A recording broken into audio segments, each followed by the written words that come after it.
Himachal Pradesh high court ने JBT के पदों के लिए बीएड डिग्री धारकों को भी शामिल करने के अपने फैसले पर फिलहाल रोक लगा दी है। न्यायाधीश तरलोक सिंह चौहान और न्यायाधीश सत्येंद्र वैद्य की खंडपीठ ने सरकार द्वारा दायर पुनर्विचार याचिका की प्रारंभिक सुनवाई के पश्चात पहले दिए गए फैसले पर अमल करने पर रोक लगाने के आदेश पारित किए।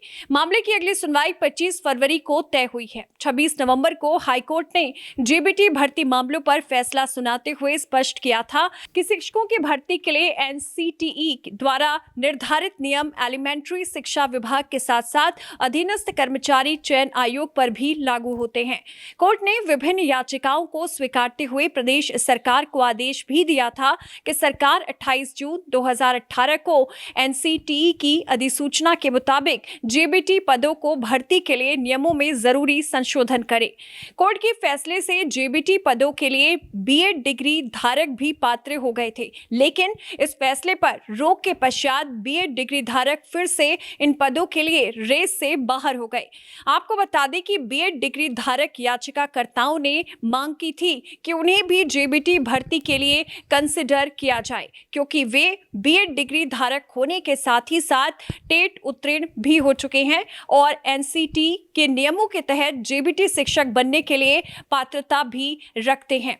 आपको यहां बता दें कि एनसीटी के नियमों के तहत बीएड डिग्री धारक जेबीटी के पदों के लिए भर्ती के चलते सशस्त्र पात्र बनाए गए हैं, इसलिए उन्हें नियुक्ति प्राप्त करने के बाद 6 माह का अतिरिक्त ब्रिज कोर्स करना होगा और इसके बाद ही वो इसी शर्त के आधार पर जोधपुर हाईकोर्ट में भी बीएड वाले हार गए थे।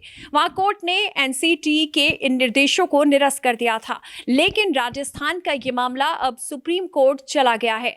हाईकोर्ट का फैसला स्टे होने के बाद अब ऐसा माना जा रहा है कि सरकार इस केस में रिजल्ट घोषित कर पाएगी। इस बारे में हालांकि अभी महाधिवक्ता कार्यालय से शिक्षा विभाग की बैठक भी होनी है और इसके बाद ही ये कंफर्मेशन होगी और कर्मचारी चयन आयोग को सूचना जाएगी। लेकिन पिछली जजमेंट स्टे हो गई है और ऐसे में अब रिजल्ट पर रोक नहीं है। बीएड वाले अब इस भर्ती से बाहर हो चुके हैं। हाईकोर्ट में फिजिकल एजुकेशन टीचर भर्ती के केस में फिलहाल सुनवाई टाल दी गई है। इसमें सरकारी वकीलों ने ही और समय मांगा था। कोर्ट में चल रहे केस की वजह से इस भर्ती प्रक्रिया पर स्टे है और सुनवाई के बाद अगली तारीख 8 मार्च की पड़ी है। ऐसे में केस में पहले मंडी का एक लेफ्ट आउट बैच कोर्ट गया था और बाद में एससीवीटी वाले पीटीआई भी कोर्ट चले गए हैं। इस मामले में आपको बता दें कि प्रदेश के जेबीटी और बीएड प्रशिक्षित युवाओं के बीच मतभेद चल रहा है। बीएड प्रशिक्षित युवाओं का विचार है कि वे पूरी तरह से बड़ी कक्षाओं में पढ़ाने के लिए प्रशिक्षित हैं, तो छोटी कक्षा के विद्यार्थियों को भी पढ़ा सकते हैं। वहीं दूसरी ओर जेबीटी प्रशिक्षुओं का सोचना है कि उनके वर्ग में बीएड के आने से उनके अधिकारों का पूर्ण प्राप्ति नहीं हो पाएगी। आपको बता दें, बीएड डिग्री धारक याचिकाकर्ताओं ने मांग की थी कि उन्हें भी जेबीटी भर्ती के लिए कंसिडर किया जाए, क्योंकि वे बीएड डिग्री धारक होने के साथ ही साथ टेट उत्तीर्ण भी हैं और एनसीटी के नियमों के तहत जेबीटी शिक्षक बनने के लिए पात्रता रखते हैं।